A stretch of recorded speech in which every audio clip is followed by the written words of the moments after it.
Hey everyone, and welcome back to Healing Growth. We're always diving deep into all kinds of stuff, and today we're going to be tackling a topic that a lot of you have been asking about, and that is those subtle signs that might point to, infidelity. I'm here with Mika, as always, to help us kind of break this down. Yeah, always a tough topic, right?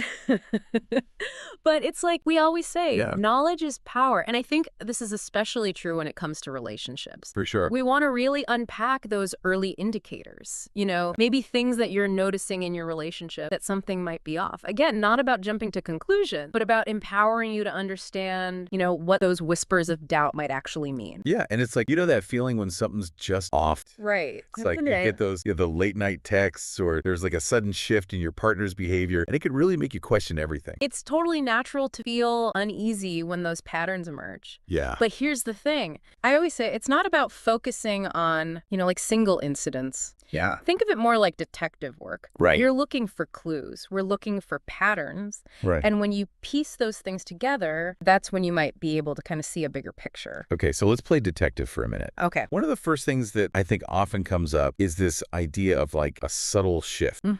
It's not like this huge dramatic change, but it's more like this like creeping distance. Right. It's almost like the emotional temperature cools down a little bit. Yeah. Conversations become a little bit strained, or maybe your partner just seems a little bit withdrawn. Maybe they get defensive when you ask, simple questions like, how was your day? Right. Because all of a sudden you're kind of intruding on their space. Yeah, and it's so confusing because you start to wonder, like, is it me? Or has something changed in the relationship itself? And that's where it can get really tricky. Yeah. Because sometimes these subtle shifts, they can be misleading because they might not even be intentional. Your partner could be dealing with stress at work. They could be dealing with something personal that they haven't shared with you yet. So the key really is to notice the change. Okay. The deviation from their usual behavior rather than getting hung up on any one particular instance. So it's about comparing like the before and after. Exactly. Right. So for example, like let's say your partner, they used to be an open book about their phone. Yeah. No secrets, nothing to hide. Right. Then all of a sudden they're like super protective of it. They're flipping it over or taking it with them, everywhere they go. That's a classic example. Yeah. Now, again, one sign in isolation doesn't necessarily mean anything. Yeah. But it's like that first piece of the puzzle, right? Okay.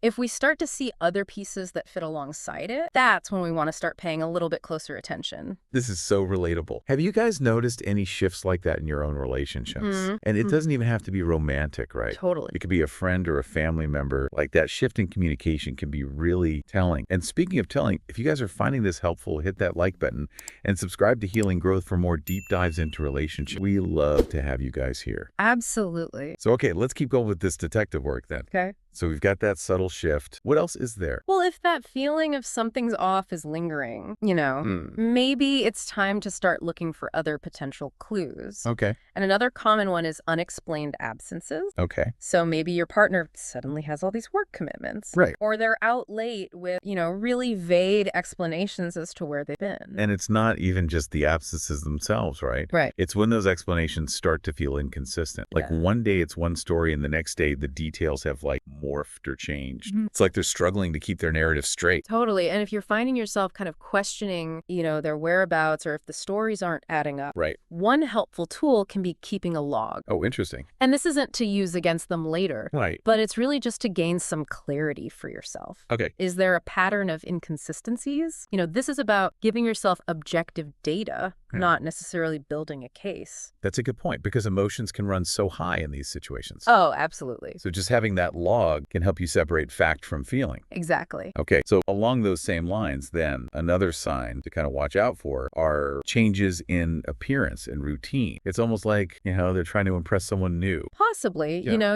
You might notice they're dressing up more, even for like everyday things. Right. They get a new haircut. Suddenly they're hitting the gym 5 days a week. But again, it's all about context. Yeah. People evolve and change their routines all the time. For sure. It's when those changes are coupled with other red flags, Right. that it might become more significant. So like a new haircut isn't necessarily cause for alarm. Exactly. But a new haircut plus secrecy, plus emotional distance. Yeah. Now that's a different story. Now we're talking. All right. Exactly.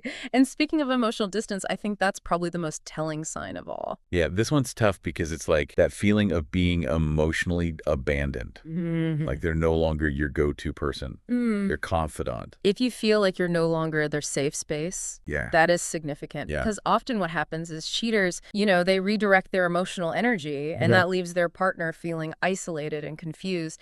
And it's a gut punch. There's no doubt about it. Yeah. So trust your instincts on this one. Absolutely. And, often that emotional disconnect is mirrored in physical intimacy patterns, too. Right. And it can swing both ways, either like sudden distance or, ironically, like an overabundance of affection. Yeah, it's like they're overcompensating, trying to maybe mask some guilt. Right, right. But again, these changes don't automatically equal cheating. Right. But they do signal that something is out of balance in the relationship and that it needs attention. Okay, so we've covered those subtle shifts. Yeah. We've talked about unexplained absences, Yeah. inconsistent stories, changes in appearance and routine, and then that kind of gut-wrenching emotional disconnect.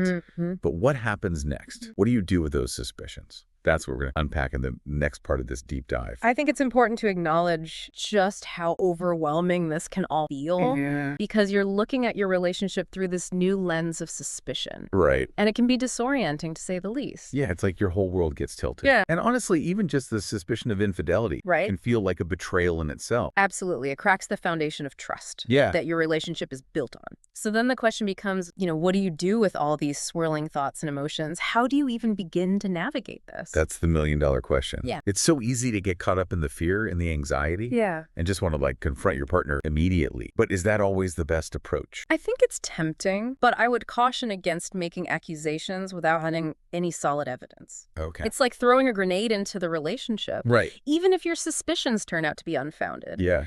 The damage from that kind of confrontation can be really difficult to repair. So what's the alternative? Well, I think the first step is to just take a deep breath and acknowledge your own feelings. Right. It's okay to feel hurt. It's okay to feel angry, confused. Yeah. Don't try to bury those emotions. It's like giving yourself permission to grieve the relationship that you thought you had, even if it's not actually over. There is a sense of loss, Yeah. mourning for that sense of security and trust. And I think it's so important to allow yourself the space to process those feelings. Yeah. Don't try to force a resolution before you've even had time to really understand what's happening within yourself. It's so easy to jump into fix-it mode, but sometimes you need to sit with the discomfort for a little while. For sure. And don't be afraid to reach out for support. Talk to a trusted friend, family member, therapist. Sometimes just having somebody to listen without judgment can make all the difference in the world. It's like having that sounding board, someone to help you kind of sort through those tangled thoughts and emotions. And I think it's also crucial to remember that you don't have to make any decisions right now. You're allowed to take your time, gather more information, and just figure out what you need. It's not a race to a solution. It's about honoring your own pace and your own process. So true. Now, once you've had some time to reflect, you might decide to have a conversation with your partner. And if you do, communication is key. Communication is always important, but especially when you're dealing with something as sensitive as this. Absolutely. The goal is to try to create a space where you can both express yourselves honestly and respectfully without resorting to blame or accusations. So instead of saying you're cheating on me, Right. It's more about saying, hey, I've noticed some changes in our relationship lately, and I'm feeling hurt and I'm confused. Can we talk about what's going on? That's a great example. Yeah. It's about sharing your observations and your feelings without jumping to conclusions. Right. And remember, listening is just as important as speaking. Oh, for sure. Try to understand their perspective even if you don't agree with it. It's about approaching the conversation with curiosity, not judgment. Exactly. And if the conversation starts to become heated or unproductive, don't be afraid to call a mediator. Therapists can really help facilitate a more constructive dialogue. It's like having a referee, someone to ensure that both sides are heard and understood. Now, it's also important to remember that not all relationship issues stem from infidelity. That's true. Sometimes the signs that we've been talking about might point to other underlying problems. Right. It could be stress, personal struggles, communication breakdowns, or even just a lack of attention or appreciation. Absolutely. And that's why it's so crucial to approach the situation with an open mind. Yeah. And a willingness to try to understand the bigger picture. So before jumping to conclusions, take some time to reflect, communicate openly, and consider seeking professional guidance if needed. It's about gathering all the pieces of the puzzle before deciding what the picture actually represents. Now, before we move on to some final thoughts, I want to reiterate something that we touched on earlier, and that's the importance of self-care. Yeah, this can be such a draining experience, emotionally, mentally. It's so easy to forget about taking care of yourself. Yeah, but it's crucial. Right. Make sure you're eating well, getting enough sleep, engaging in activities that bring you joy and peace. And don't hesitate to set boundaries if you need to. You're allowed to protect your own energy and your own well-being. Absolutely. Your worth is not defined by someone else's action. You deserve to be treated with respect and kindness regardless of what's happening in the relationship. So it's like we've been focusing on this, intense symptoms of the infidelity, but it's really a sign of a potentially larger issue. It is. And sometimes those signs, those same subtle shifts we were talking about, they can show up in other relationships too. Oh, interesting. Friendships, family dynamics, even at work. It's like this ripple effect. So let's say you're noticing that distance, that lack of connection in a non-romantic relationship. What then? Do we approach it the same way? I think the principles are the same. Okay. It starts with that self-awareness. Right. How are you feeling in that relationship? Yeah. Do you feel neglected, unappreciated? Like your needs aren't being met. Right. That's your starting point, not necessarily the other person's behavior. Because even if someone is being, flaky or distant, we can't control them. We can only control how we respond to that behavior. Exactly. And that response can be anything from trying to force connection to withdrawing completely. Right. But usually the healthiest approach is going to be somewhere in the middle. Okay. And it's about, communicating your needs clearly and assertively, but also with kindness and compassion. I love that because it takes the pressure off of trying to fix the other person. Right. And it puts the focus back on ourselves. Like we can't make someone be a better friend or family member, but we can decide how we want to show up in that dynamic. And sometimes, the most loving thing you can do for yourself is to create some distance. Yeah. And that's not as a punishment or anything like that, but as a way to protect your own energy and your own well-being. Right. If a relationship is consistently draining you more than it's fulfilling you, that's valuable information. This has been such an eye-opening conversation. We started with infidelity, but it feels like we've uncovered a whole toolkit for better communication and healthier relationships across the board. I think so too. Yeah. And sometimes those painful experiences like suspecting infidelity, they can be catalysts for growth. Yeah. But we have to be open to learning from them. So true to all of our listeners out there. Remember, you are not alone. These are really tough situations. And it's okay to feel all the feels. But also remember that you are strong. You are worthy, and you deserve relationships that bring joy and fulfillment into your life. If you've resonated with any of this, we encourage you to share your thoughts and experiences in the comments below. Let's create a supportive community where we can learn and grow together. And if you're new to Healing Growth, be sure to hit that subscribe button for more deep dives into love, life, and everything in between. Until next time, take care of yourselves and each other.